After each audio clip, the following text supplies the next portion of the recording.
రేవంత్ రెడ్డి ప్రభుత్వం సంచలన నిర్ణయం తీసుకుంది. కేసీఆర్ ప్రభుత్వంలో ఇంటెలిజెన్స్ బ్యూరోలో పనిచేస్తున్న డీఎస్పీ దుగ్గ్యాల ప్రణీత్ రావును సస్పెండ్ చేస్తూ డీజీపీ రవి గుప్తా ఉత్తర్వులు జారీ చేశారు.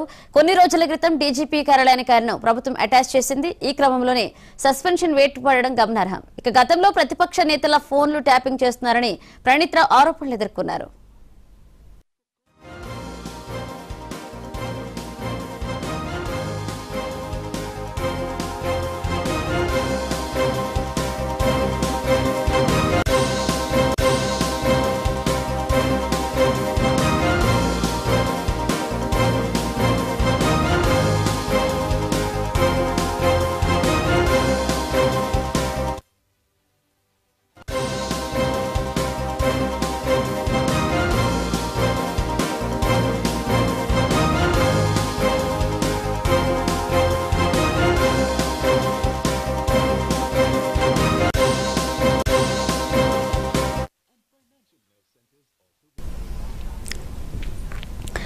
రేవంత్ రెడ్డి ప్రభుత్వం సంచలన నిర్ణయం తీసుకుంది. కేసీఆర్ ప్రభుత్వంలో ఇంటెలిజెన్స్ బ్యూరోలో పనిచేస్తున్న డీఎస్పీ దుగ్గ్యాల ప్రణీత్ రావును సస్పెండ్ చేస్తూ డీజీపీ రవి గుప్తా ఉత్తర్వులు జారీ చేశారు.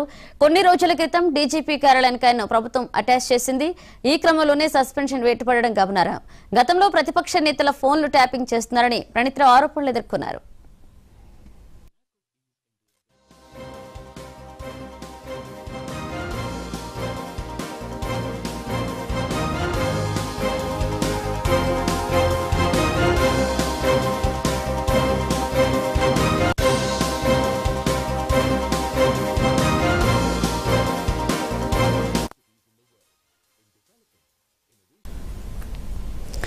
రేవంత్ రెడ్డి ప్రభుత్వం సంచలన నిర్ణయం తీసుకుంది. కేసీఆర్ ప్రభుత్వంలో ఇంటెలిజెన్స్ బ్యూరోలో పనిచేసిన డీఎస్పీ దుగ్గ్యాల ప్రణీత్ రావును సస్పెండ్ చేస్తూ డీజీపీ రవి గుప్తా ఉత్తర్వులు జారీ చేశారు.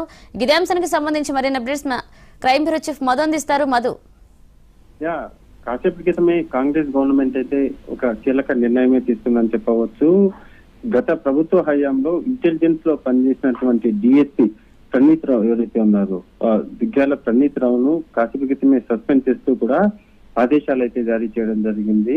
ఎందుకు అంటే ఈ మొత్తం వ్యవహారానికి సంబంధించి అంటే గతంలో బీఆర్ఎస్ ప్రభుత్వం హయాంలో ఇంటెలిజెన్స్ బ్యూరోలో పనిచేసినటువంటి దుగ్గ్యాల ప్రణీత్ రావు ఎవరైతే ఉన్నారో ఇతని మీద వచ్చినటువంటి అలిగేషన్స్ ఏవైతే ఉన్నాయో వాటి ఆధారంగా ఇంటర్నల్ విచారణ అంటే ఒక డిపార్ట్మెంట్ కి సంబంధించి అందులోనూ ఇంటెలిజెన్స్ బ్యూరో ఏదైతే ఉంటుందో ఇంటెలిజెన్స్ బ్యూరోలో పనిచేసేటటువంటి సిబ్బంది వాళ్ళందరూ కూడా వాళ్ళ కార్యకలాపాలు కావచ్చు వాళ్ళ పనితీరు అంతా కూడా చాలా సీక్రెట్ గానే ఉంటుంది. అంటే వాళ్ళు ఒక ఏదైనా అధికారంలో ఉన్నప్పుడు ఒక పార్టీకి సంబంధించి ఆ పార్టీ అధికార పార్టీకి వాళ్ళందరూ కూడా కావాల్సినటువంటి సహాయ సహకారాలు అందిస్తూనే ఆపోజిట్ పార్టీలు ఏవైతే ఉంటాయో వాటికి వ్యతిరేకంగా కొన్ని పనులు చేస్తే అవి బయటికి పడినప్పుడు అంటే ప్రభుత్వం మారినప్పుడు ఇటువంటి పనులన్నీ కూడా బయట వాళ్ళు చేసినటువంటి గత ప్రభుత్వంలో చేసినటువంటి అధికారుల పనితీరు ఏదైతే ఉంటుందో అదంతా కూడా ఒక్కొక్కటిగా బయటపడుతూ ఉంటుంది. సో ఈ నేపథ్యంలోనే ఇంటెలిజెన్స్ బ్యూరోలో పనిచేసినటువంటి ప్రణీత్ రావు ఎవరైతే ఉన్నారో ఆ ప్రణీత్ రావు డిఎస్పీగా విధులు నిర్వహించారు. సో డిఎస్పీగా విధులు నిర్వహించినటువంటి క్రమంలోనే కాంగ్రెస్ ప్రభుత్వం ఇప్పుడు ఏర్పడిన తర్వాత కాంగ్రెస్ ప్రభుత్వం గతంలో బీఆర్ఎస్ హయాంలో ఉన్నప్పుడు దుగ్గ్యాల ప్రణీత్ రావు చేసినటువంటి కొన్ని పనులు ఏవైతే ఉన్నాయో వాటన్నిటి మీద కూడా లోతైన విచారణ ఇప్పుడు ఉన్నటువంటి కాంగ్రెస్ గవర్నమెంట్ జరిపి పూర్తిగా కూడా ఆయన చేసినటువంటి పనుల్లో ఆయన పనితీరు విధి నిర్వహణ కాకుండా ఆయన వ్యక్తిగతంగా కూడా పనిచేసినట్టు అంటే ఆయన బీఆర్ఎస్ ప్రభుత్వం కోసం వ్యక్తిగతంగా చేయకూడని పనులు చేసిన నేపథ్యంలోనే ఆయనను సస్పెండ్ చేసినట్టుగా అయితే సమాచారం అందుతుంది. ఈ నేపథ్యంలోనే ఇంటెలిజెన్స్ బ్యూరో నుంచి కూడా సస్పెండ్ చేస్తూ కాసేపటి క్రితమే ఆదేశాలు జారీ చేసిన నేపథ్యంలోనే చూడాలి ఇంకా ఇటువంటి ఆఫీసర్స్ ఎందుకంటే బీఆర్ఎస్ పార్టీ అధికారంలో ఉన్నప్పుడు ఆపోజిట్ ఉన్నది BJP and more over Congress party. So ఈ రెండు పార్టీలని టార్గెట్ చేస్తూ కూడా కొంతమంది పోలీసు ఆఫీసర్లు బీఆర్ఎస్ కి అనుకూలంగా పనిచేసినటువంటి సందర్భాలు ఉన్నాయి. సో ఈ నేపథ్యంలోనే వాళ్ళు విధి నిర్వహణలో ఆ విధిని పక్కన పెట్టేసి వ్యక్తిగతంగా పనిచేసినటువంటి అధికారుల మీద చర్యలకైతే కాంగ్రెస్ గవర్నమెంట్ సన్నద్ధమైందని చెప్పవచ్చు. అందులో భాగంగానే రైట్ నౌ దిగ్గల ప్రణీత్ ఎవరైతే ఉన్నారో ప్రణీత్ రావును సస్పెండ్ చేస్తూ ఆదేశాలు జారీ చేశారు. రైట్ మధు. కేసీఆర్ ప్రభుత్వంలో ఇంటెలిజెన్స్ బ్యూరోలో పనిచేస్తున్న డీఎస్పీ దుగ్గ్యాల ప్రణీత్ రావును సస్పెండ్ చేస్తూ డీజీపీ రవి గుప్తా ఉత్తర్వులు జారీ చేశారు. ఇదే అంశానికి సంబంధించి మరిన్ని అప్డేట్స్ మా ప్లానింగ్ గేట్ సురేష్ గారు లైవ్ లో సిద్ధంగా ఉన్నారు. సురేష్ గారు, మనీషా, ఒక 3 ఏళ్ళు కనుక 2 ఏళ్ళు వెనక్కి వెళ్తే ఇదే ఇప్పుడు సీఎం గారు అప్పుడు పీసీసీ అధ్యక్షుడిగా ఉండి ఈ ప్రణీత్ రావు గారి మీద తీవ్ర ఆరోపణ చేశారు. ఏంటంటే ఫోన్ ట్యాపింగ్. సో కేవలం ప్రతిపక్ష పార్టీల నేతలకు సంబంధించిన దాంట్లో కాకుండా ఈవెన్ డీజీపీ కార్యాలయం లేకపోతే ఇతర అధికారులకు సంబంధించి ఫోన్ల మీద వాళ్ళ ట్యాపింగ్ అంటే ఒక రకంగా ఫోన్ ట్యాపింగ్ కింద ఇతను చాలా కీలకంగా వ్యవహరించారు. కేసీఆర్ ప్రభుత్వంలో కీలకంగా ఆయన వాళ్ళకి సన్నిహితంగా ఉండి, అంటే అధికారంలో నేతలకు సన్నిహితంగా ఉండి ప్రతిపక్షాలకి ఈవెన్ పోలీసులకు సంబంధించిన వాళ్ళకి సంబంధించిన ట్యాపింగ్లో ఇతను పాల్గొన్నాడు అని చెప్పి ఆ రోజు పీసీసీ అధ్యక్షుడు రేవంత్ రెడ్డి గారు ఆరోపించారు. అప్పుడు దానికి సంబంధించిన ఇప్పుడు విచారణకు సంబంధించి కొనసాగడంలో భాగంగానే అతన్ని సస్పెన్షన్ చూడాలి. అయితే ఇక్కడ ఒక అంశం మనీష, ఎవరైనా కానీ అధికారంలో ఉన్నవాళ్ళు ఎవరైనా కానీ వాళ్ళ విధుల పరంగా నిర్వర్తించడం అనేది ఎవరి బాధ్యత అయినది. కానీ అధికారంలోని పెద్దలు చెప్పారని లేకపోతే ఇంకో రకంగా వాళ్ళకి ప్రతిపక్షాల వాళ్ళని టార్గెట్ చేస్తే ఆ టార్గెట్లో ప్రభుత్వ అధికారుల చేతిలో ఆయుధంగా